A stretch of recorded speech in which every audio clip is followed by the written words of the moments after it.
Welcome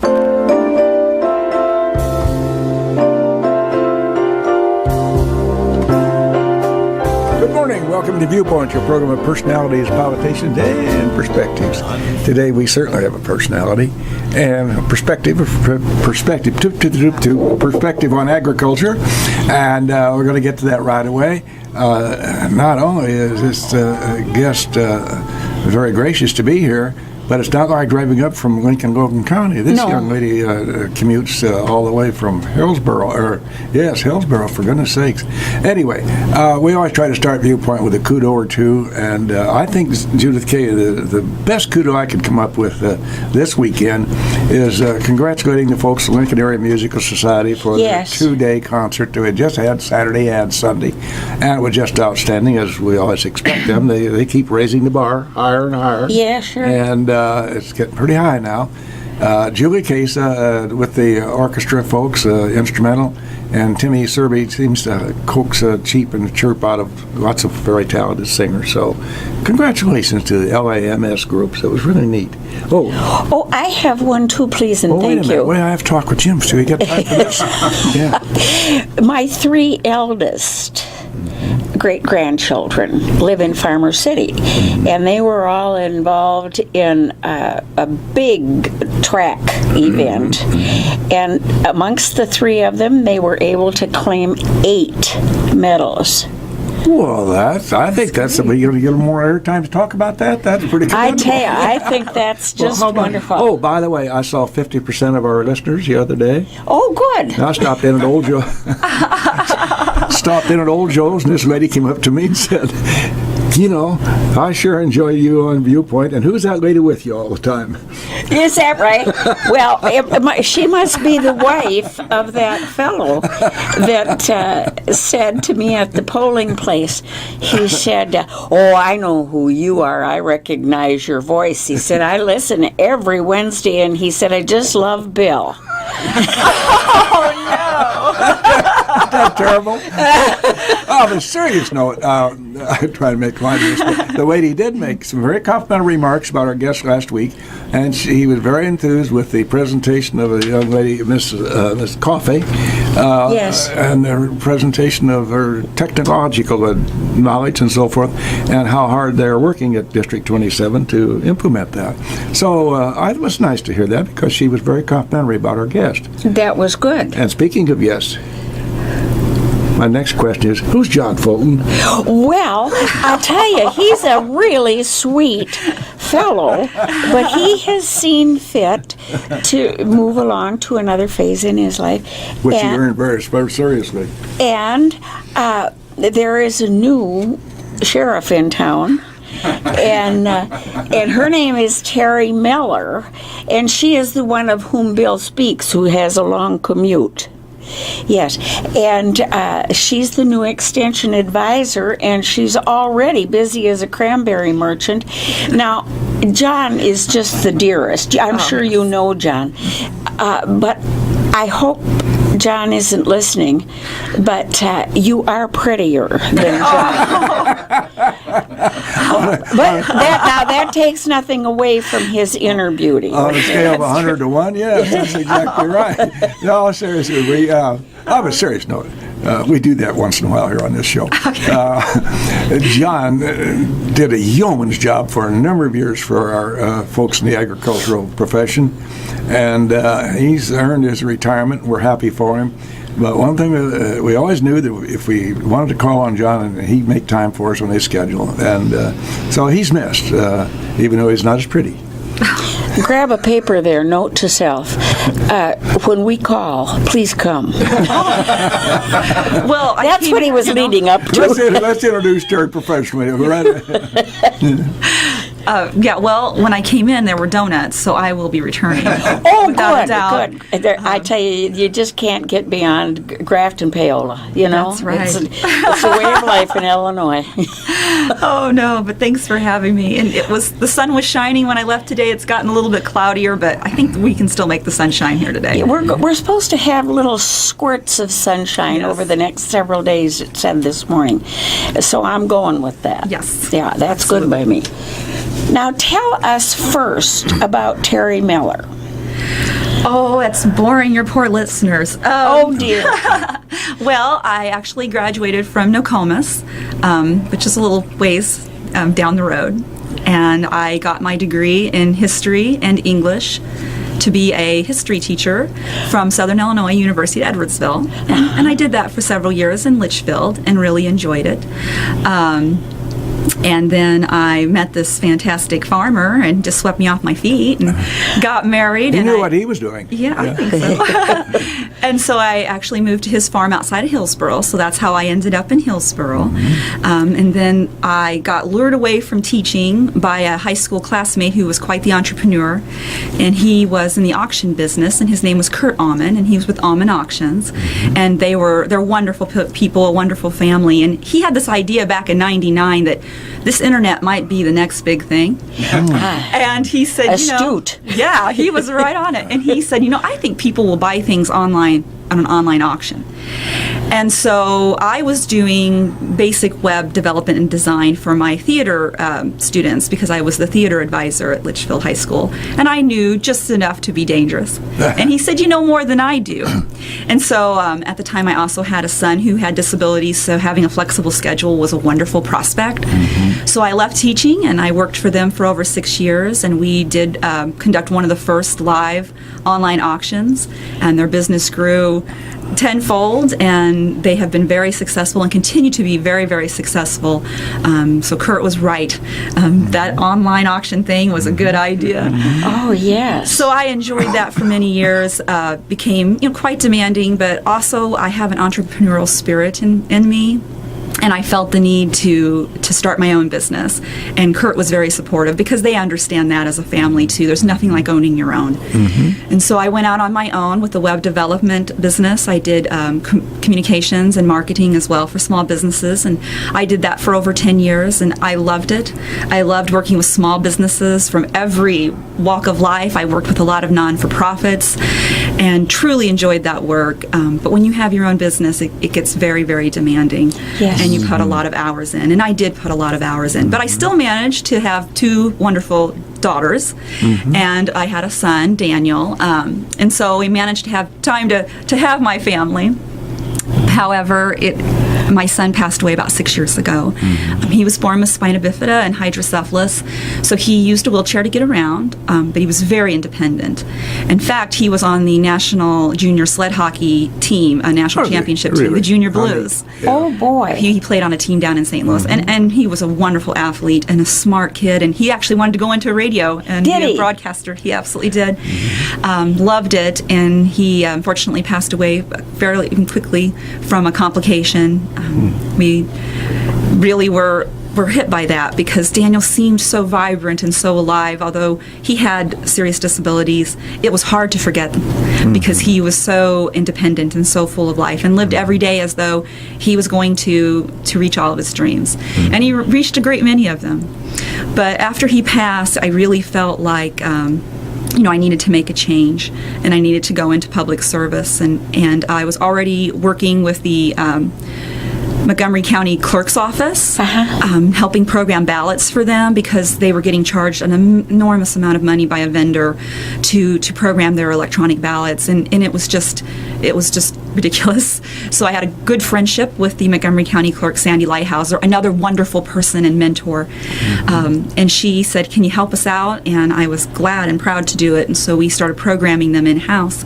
So I'd already started dipping into the public sector again and public service, but when Daniel passed away, I felt that I needed to go all in, and I really longed to get back into education and to serve people. And I had another great mentor come along who was the county director for the unit to the south.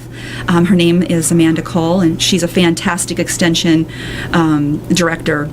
And so she said, "Come do our communications. We need someone to help us with our publicity and communications." And I said, "Absolutely," because extension just fits all the pieces of my life. It's education, it's public service, it's helping others. It works a lot with children, it works with elders, all walks of life. And so it just was the perfect fit. And I loved working there, and I worked there for 3 years and thoroughly enjoyed it. But extension gave me an amazing opportunity in life. It gave me the chance to go back and to pursue my master's. And for that, I'm always grateful and I'll always be loyal. And so last year, I graduated with a Master's of Public Administration from UIS, a fantastic school, a top 20 institution for public management. Most people don't realize that, so very proud of that. And well, it's a good thing that you toot their horn. I do, well, because they gave me so much. So I learned so much. And as being a non-traditional student, going back as an adult, and actually Bill and I had a little discussion about this before we even came on air, how it's good to get an education at any time, and I would recommend young people pursue their education to the fullest. But there was something extra special about getting it, going back as an adult who'd been in the workforce for over 20 years. Yeah. It made those lessons so much more meaningful. I could say, I've been there, I've done that, I can apply this. And so I would recommend anyone at any age to pursue their education. You have a lifelong love for learning. But that gave me another great opportunity in life. And when John Fulton decided to retire, and by the way, John's amazing. He's such a wonderful help to me. He would be, exactly that. He loves extension. He didn't leave that at the door when he left. And I am so grateful for his assistance and for everything he's done for the community. But when he retired, I saw an opportunity. I knew it'd be a drive. Mm-hmm. And we talked about that, the girls and I as a family. We talked about that. And I said, this is something I need to do and need to pursue. And if it's meant to be, I'll get it. And if it's not, I'll be happy with what I have. And so I got it. So that's my kind of long, drawn-out story of how I ended up with you fine people today. You know, I'm sitting here, bless your heart. Judith Kay and James, and both of you out there in the airways listening. It occurs to Bill's me. fans, that is. I get all choked up when I think about it. Anyway, this young lady exemplifies what one of John Wayne's great movies was, True Grit. Oh, great show. And I say that in a very admirable way. Sometimes your road's been pretty doggone rough, and I'm sorry, Judy.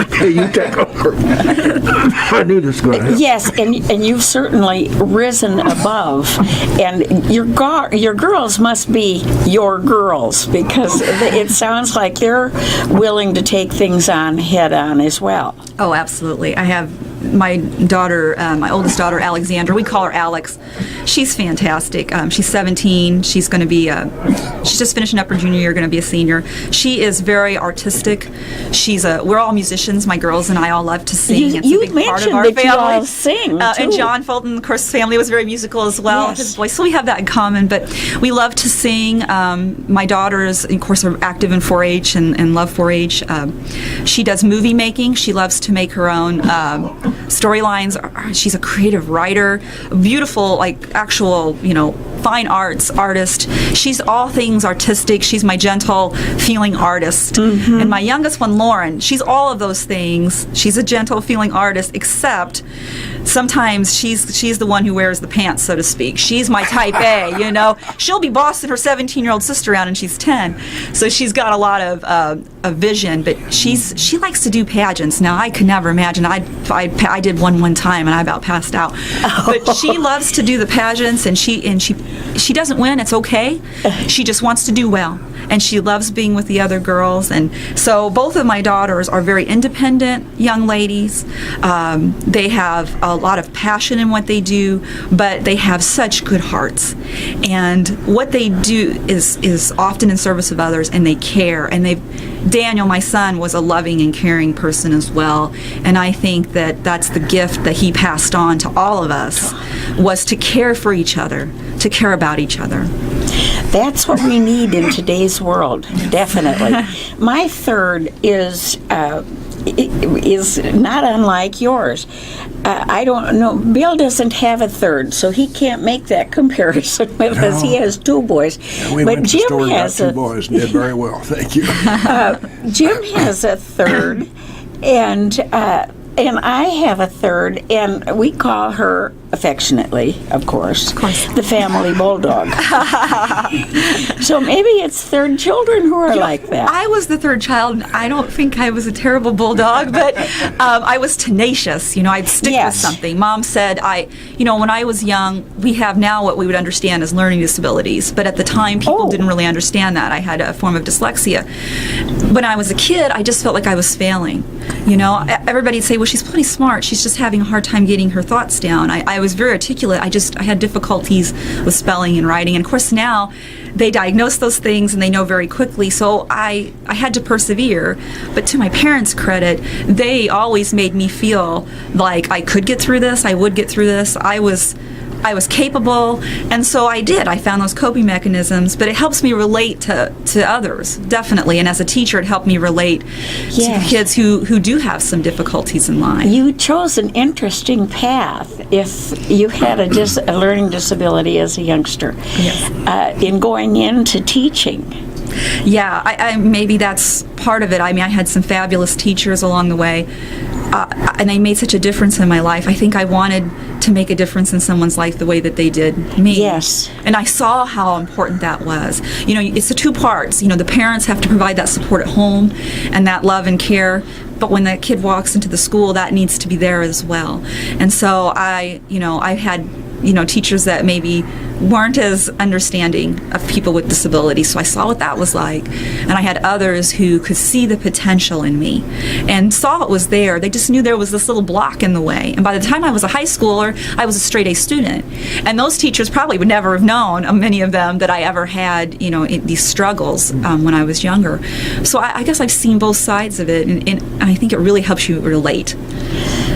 You know what, Judith Kay? Yes, no. If this young lady, and I do apologize for that, excuse me, please. If this young lady were to start teaching again, and I wouldn't wish that upon her today's problems that they're having, we're being very well served here in Logan County by her presence as our extension advisor.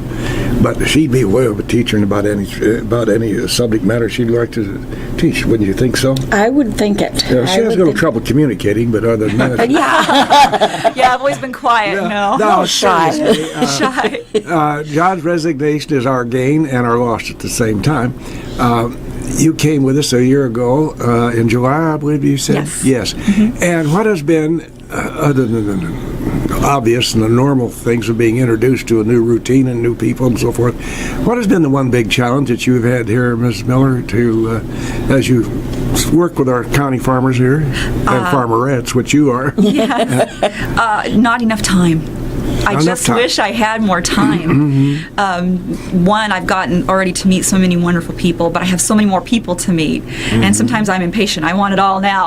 I want to be able to help, to be in that position to immediately do all the things I need to do. And there's a learning curve. Extension's a very comprehensive organization, which is what I love about it. You're talking about teaching any field. I feel like I do.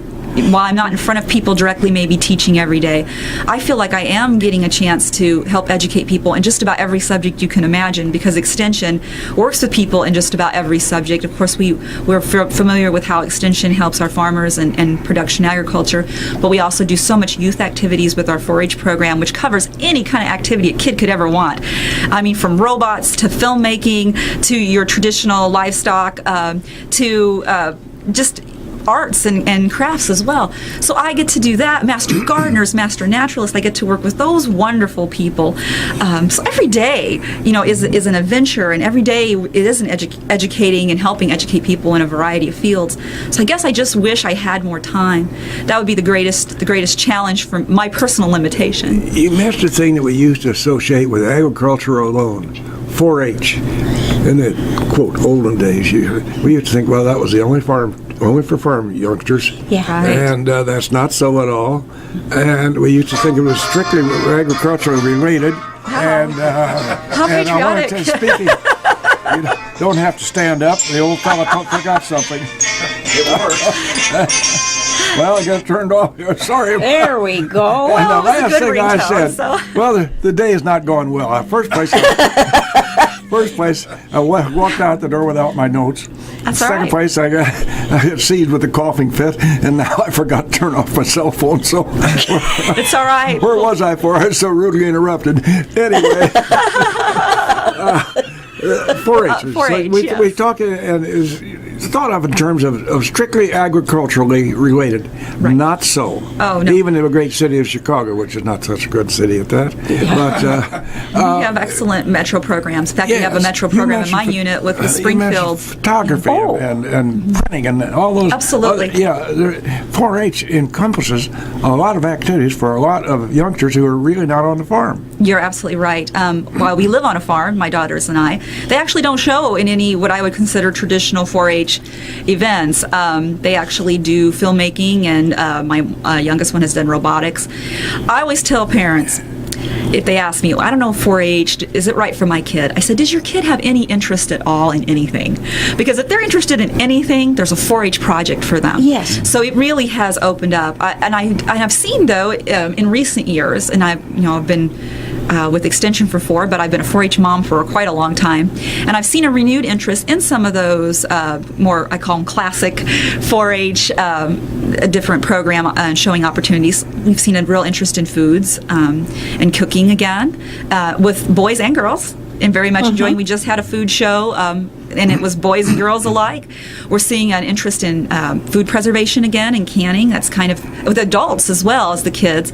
And then we're seeing, a renewed vigor in producing your own food, and so that's trickled down to the kids wanting to have home gardens. So they may not be doing as much of the production ag side of things, but they're definitely doing horticulture and gardening programs. So it kind of comes full circle, and the kids' kind of interest tends to be clustered. If you get a couple kids who are really excited about robotics, and you'll get a larger group Yes. at that time. And we even have shooting sports, and so that's an opportunity for kids as well to learn safe and responsible firearm handling. And so it's you name it, 4-H can provide that opportunity for kids. I'm not sure that our leaders, both of our listeners, know about the Extension Service. And what is the Extension Service? I go back to J.H. Checkley and Nelson Henry Anderson, who were the forerunners of what was known then as the Extension from the University of Illinois. Give us a little bit of the history of that, if you would, please, Ms. Miller. Well, That ought to be right up your alley as a I history love teacher. history. Well, we were actually extensions created through the Smith-Lever Act, and the Smith-Lever Act celebrated its 100th birthday about 4 years ago. About the year I came on with Extension was its 100th anniversary, and that was federal legislation that said we're going to institute land grant colleges, and of course, the University of Illinois is a land grant institution. And the federal government said we want to take the knowledge that's happening on the campuses, because remember at that time, college was very exclusive. Very few people went to colleges. Very few people had access to that information. The research was almost exclusively done by college campuses. You didn't see as much research being done by private industry. And they said we need to get this information out to the everyday person. How does it affect the lady who's trying to safely preserve her food so we don't have food shortages? How does it affect the farmer so that he has good or she has good farming practices that won't create Dust Bowl-like conditions or deplete the lands? So in their infinite wisdom, 100 years ago, they said, let's take this information, let's get it to the everyday people and make everyday lives better. And so that's kind of how Extension got created, the short history version of it. Well, we mentioned it, research. Up here at WLCN, high on the top here, we research our sponsors, and we've come up with several outstanding sponsors we're going to tell you about right now. I love it.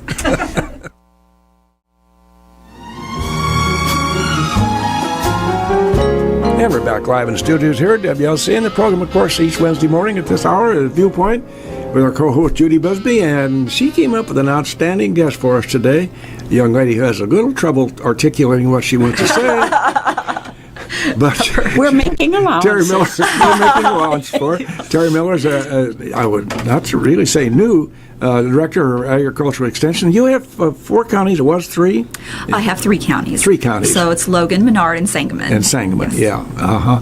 And way back, not too long ago, it was just Logan County, and then they combined it and that added to the workload. Anyway, we appreciate you coming up here, particularly when I find out that she got up a little extra early this morning because she commutes to Lincoln from Hillsborough, Illinois, and that's better than driving to Burtonview. Yeah. Now that you're here and acquainted with the people and the goings on, what are some of your hopes or dreams as you look forward? Oh, well, first off, I have a fantastic staff, so that really helps a lot. I have extremely supportive communities, so that helps me a lot. I have a great organization to back up any of my hopes and dreams, so therefore I feel very confident of success. But what I want to do is don't stop doing things that are working great. Don't take away. Addition. I'm an addition, not a subtraction. Of course, sometimes things live their useful lives and programs can go and new programs come. Of course, that's natural attrition. But on the other hand, if it ain't broke, don't fix it. Yeah. And so the first thing I did is I committed myself to just understanding what was going on, not jump in and make any major changes. I wanted to do for the first year, just observe, to see what are we doing now, get to know our communities, get to know our stakeholders in the community, and figure out, how best we can all work, between staff and resources and our partners. How can we best work together to, one, not break what's, we don't want to break what's not already broken, but to enhance and make us remain relevant, because extension is very relevant. And I think sometimes we operate in the background and people sort of forget that we're there. And I think over the course of the last year, there's been several things that have happened. One, we've had issues with people being concerned about fake news or information they're getting on the internet, which may or may not be accurate. And there's also concern, when the dicamba issue came up, people were concerned about the information. And so I think people remembered how relevant extension can be. And so I want to make sure that we remain extremely relevant. We're going to be that source of unbiased information, research-based, evidence-based, fact-based. When extension says it, we are saying it because we have your best interest at heart, and we want to give you the best information that we have to help you make a decision. So I want to continue to do that. And we have a wonderful new dean in the College of ACES at U of I, because we're under the College of ACES. And she shares that vision, and she very much wants to see the research on campus being given to the masses, so to speak, and sees extension as a vital part of the university's connection to the people, the citizens of Illinois, the everyday person, if you will, or the everyday farmer or producer. So I definitely look forward to working with her and with campus and doing an even better job of providing relevant information to our farming community, to our households, to our kids, that really make a difference in their lives. And you don't have to worry about its accuracy or what the motive is behind that information. That's great. And do you feel that in your affiliation with the Extension Service that we're coming to better understand that all of the information is for all of the people? Growing up, I don't think we ever heard of 4-H. I lived on Victory Memorial Drive in Minneapolis, and we just didn't have a lot Those of Norwegians didn't know anything about it. yeah, you know the Norwegians. Well, it was ZAG-based for the most part at that time. And when we moved here, I knew about the Extension Service in 4-H, and my kids were little. And by golly, they got involved in it, and they loved it. They just loved it.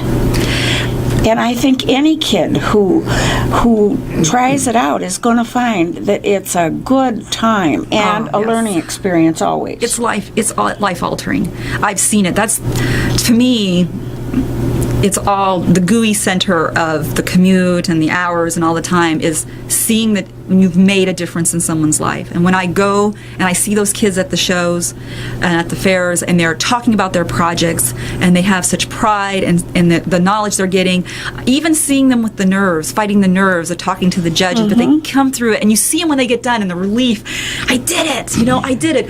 Blue ribbon or not, going to state fair or not, you see that pride. They grew a little bit that day. They relied on themselves, but they learned how to work with others, and that is life-changing. My oldest daughter, Alex, believe it or not, I had a shy child. Yes, I did.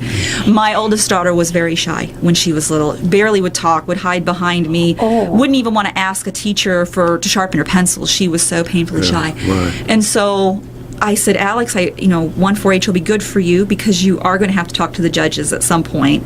And that was very anxious for her, a lot of anxiety there. But I said, I think you should try, doing some public speaking and doing some other things. And I saw 4-H make such a difference in her life. I saw her coming out of her shell. I saw her being more confident. Of course, music's helped her in that way as well. So it's been many things in her life, but 4-H played no small part in that. And now she's a junior. She's very articulate. She has no problems, speaking to other people. And that confidence is going to serve her well in life. But I've seen it in my own personal family, but I've seen it with other kids as well. And so that's the GUI Center for me. That's why all of us do it, all of us who work at Extension. We love people. You have to love people. Yes. The other thing is you have to be a lifelong learner. You have to love education. If you have that love of it, you share it with others and they feel that enthusiasm. And the third thing is you want to help people. You got to have that desire, that innate desire to make people's lives better. And that's if you look at any Extension employee, you're pretty much going to find those three loves in them. I think I'm doing our favors, have done our listeners a very definite disservice sitting here so engrossed in our guest this morning and her enthusiasm for her job, and between coughing fits and telephone going off, I forgotten to invite our guest to 648-5510. Now listen, folks, we have a very, very bright, articulate young lady in charge of a lot of things going in the agricultural field, but more than that, they interact with we folks in the city, our city slickers. So 648-5510. I'd urge somebody to call in, and if nothing else, welcome Mrs. Miller. She's certainly added an addition to our communications profession, if I might say, because that's exactly what she's doing. So, what has been the most challenging in your short year? Well, I said the time. New lady on the job, and it's a lady as opposed to a man, and that sort of thing comes up. I shouldn't ever come up, but that's fact. I haven't had much trouble with that really in life, and if I've had it, I've just chose not to notice it and dwell on it. And you're not going to be intimidated by anybody. I just pursue it, and so if that's been a factor, I've not let it really affect me in any way. But I have found people have been just very welcoming and just went out of their way to be nice and to help and to introduce themselves. And the communities that I serve are very good communities. They have a lot of pride across my unit. There's a lot of varied need. Like I said, we have a great 4-H Metro program in our inner city in Springfield. So there's a need there that can be very specialized. But what I find is people are people. And if they're sitting in a small town in rural America or they're sitting in a big city, most everyday people have a lot of the same issues. They want to learn how to eat healthy. They want clean, healthy food. They want access to affordable food. They want their children to do the best they can to have a bright future. They care for others. I think there's so much pessimism. We hear about the worst in people, but most people are good and they care and they want the best for their communities. They want growing communities and thriving communities. So the joy is I get to work with a varied community, and they've all been very welcoming. But it also just keeps reminding me how much we all share the same kind of goals and the same kind of needs, really no matter where we're sitting. The little details, the little tweaks might be a little bit different from where you sit, but the big things are the same. Mm-hmm. That's very interesting that you come to that conclusion, because there would be such a variety between an inner city and people like Logan County people who are agrarian, really by big numbers. Right. It would just be a whole different ballgame. How do you keep your programs relevant to your people who are going to be coming? Right. Well, that's where, again, that wonderful tie to the university, that kind of educational approach is. You always want to really assess the needs. And so before you even consider a program, you want to consider and assess your community or in case of 4-H, the 4-H members' needs. What does this community need? Do they need information about growing their own food, or would they need more information about making healthy food choices, or do the kids need more access to STEM programming so that they can be more competitive in a world market? And you can even do that on a community approach too.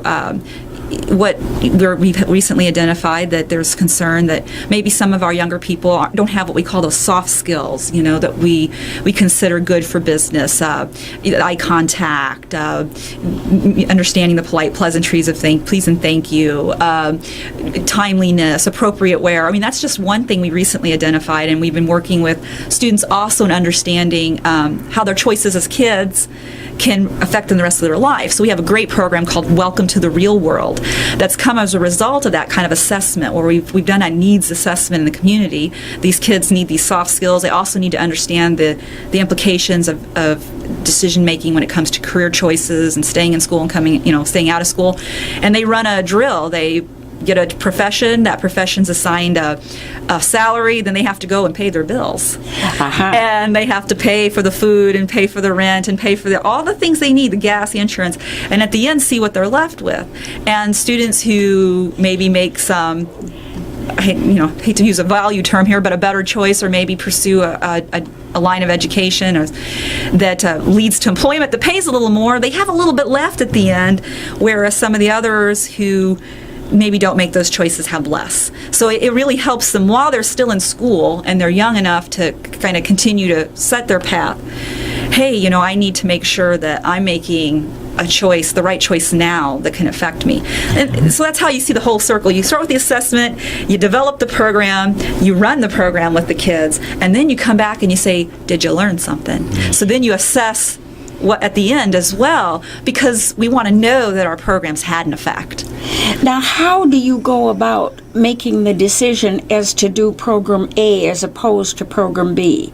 That really, again, it goes back to that need that you see in the classroom. And so you look at the need, you also look at resources, the available resources. We've been working with schools, which are fantastic, and they've been wonderful. So there we have a ready-made resource, a classroom availability. Of course, we always have to think of when resources cost as well. And so we look at which program can fit that the best with the resources, time, and people that we have, talent that we have available. You have a lot of balls bouncing around in the air, Miss Miller. You have this professional job. You were a teacher, farm operator, widowed as a very young person. Have that responsibility. Hopefully you have good neighbors who are farming your ground. But nonetheless, that's an very important part of your daily life. So I just wonder, if things go south on her, she could go to the circus and be a juggler. Yeah, really. Ironically, anytime. I can't juggle to save my life. Well, you seem like you've done a whale of a job of it so far. Oh, I love being busy. We didn't get back to, and maybe you don't have any outstanding problem that's presented itself to you, and maybe if you do, we just forget that and move on. Has there been anything that has presented itself as, gosh, what am I going to do about this? Well, I think everybody who's involved in public work is concerned about financial resources, and I think we always worry about that. Again, to John Fulton's great credit, he was very fiscally conservative. He ran a tight ship, and I'm very grateful for that. And we continue to run a very tight ship, and we look for every way that we can economize without losing the integrity of our programs or the services that we provide to everyone. But everybody's under a certain amount of pressure in that way, and so we've been very creative. We're always looking for different resources beyond just state resources. We have wonderful local resources available. We have counties who are very supportive of us and help to support us as well, and for that we are very grateful. We have a lot of stakeholders and donors who see the value in what we're doing and have been gracious donors through the years and continue to be. So we're always looking for other opportunities to self-fund as best we can. I think that's okay. I think we should always have that responsibility and always be looking for ways to make sure that we're trying to take care of ourselves and provide funding. What's your major source of funding? Major source of funding currently is through our county boards support. Is that right? Yes. Which is absolutely critical. Yes, very, very critical. I'm sorry? It's very critical, that support. Yeah. We couldn't do it without them. You came aboard in July, I believe you said, and immediately upon you was the Logan County Fair. Your feet didn't even get wet, let alone dry, and you had this county fair on you. Now, which brings me to the question, the folks who won premiums a year ago, 2017 County Fair, You think they've been paid off yet? Yes. I'm glad to hear that positively because that's been I hate to keep going back this whole thing, but I was here when they started the county fair second county fair there. They had one up in Atlanta long before I was around, but it started 36, 37, and it in the heart of agriculture here in Logan County, agriculture being so important to us then and certainly now. It was a farm-based program, not so much today. That's just the way it is. And the county fairs around the state have had difficulty, and I presume there'll be some county fairs that won't open up this year. I hope I'm wrong. Well, I remember I said the 3 things you had to have if you were an extension employee. I forgot the 4th. You got to love fairs. Yeah. You got to love the fair. I love the fair. I love county fairs. And so I thought I was starting at just the right time because I got to meet a lot of people, even though it's a blur. So if I meet you again for the first time, again at the fair, I'm sorry. It's because I was meeting so many people. But I love the fair, and it's very exciting. And I surely hope we don't lose our county fairs because what a loss to our communities, what a loss of our history. You know, I love history, and just that fine tradition that they offer, and our kids still benefit greatly from those fairs. And our communities, what I love about the county fair is when you get done with 4-H, you've went on and you're graduated from school and you're done with 4-H. But with the county fair, in a way, 4-H never has to end because they still have their household science exhibits and they still have their art exhibits. And so as an adult, you can continue to refine those things. You continue to learn. You can continue to exhibit through a county fair. And so to lose that outlet as well, I think would be a real loss. It's a big thing for us here. Yes. Oh, we have so many and volunteers. I got to say this. Yes. Logan County knows how to put on a fair. Holy cow. It was one of the best county fairs I've ever seen and organized like you wouldn't believe. And the volunteers who helped, and it is volunteer week, so I want to say thank you to all of our 4-H volunteers, our Master Gardener volunteers, and our Master Naturalist volunteers, because without you, we can't do it. Those people are fantastic. And I saw a 4-H, shows and fairs that were second to none, and I said I picked the right unit. I did. They are just wonderful, and Mike Mosky out at the fairgrounds has been just a gift, and wonderful to work with. So I'm in high cotton. I've landed in the one of the best places to have enjoy the fair. That's interesting to hear that. We do have, of course, this being Mayberry is a small community, we get to know everybody who's on the fair board, and you've got a good board. You just have a bunch of fine fellows that are doing their best, working to bring back. Entertainment in and of itself has changed so much down through the years. Today it's hard to get any entertainers of any real note because of the economics of it. Oh, yes. And so support your fair, folks, as the time comes. And it'll be in August, early. Yes. And now, do you have anything you'd like to sum up with here, Mrs. Miller? Well, I would just make a plug for my Master Gardeners, because they're going to have a Master Gardener plant sale on May 12th out at the fairgrounds if you go to the show ring from 9 to 11. And the reason I'm pumping that, it's May 12th again, is because our Logan County Master Gardeners are fantastic. They do wonderful educational work throughout the community. And if you're looking for a plant, I promise you it will get warm and we will get past this and spring will arrive, but on May 12th. Pinky swear, huh? Yeah, pinky swear. If you're looking for plants, go out to the fairgrounds on May 12th. They're in the show ring because they're having something else happening at the regular area, an antique show. Please come out and support them as well, because they're a wonderful group, and I wanted to mention them again and give them a quick plug. Quick. Well, thank you very much for that. I'm going to give my co-host a quick plug for having a perspicacity to bring along Mrs. Miller this morning, a director of Logan County Agricultural Extension Program, for want of a better term. I think I'm right on that. We always try to close with a quotation that's somewhat analogous, and certainly this appears to be correct. The farmer is the only place in our economy, the only person in our economy who buys everything at retail, sells everything at wholesale, and pays the freight both ways. Oh, Thank you, isn't that Terri Miller. true? Thank you very much. That's a good one.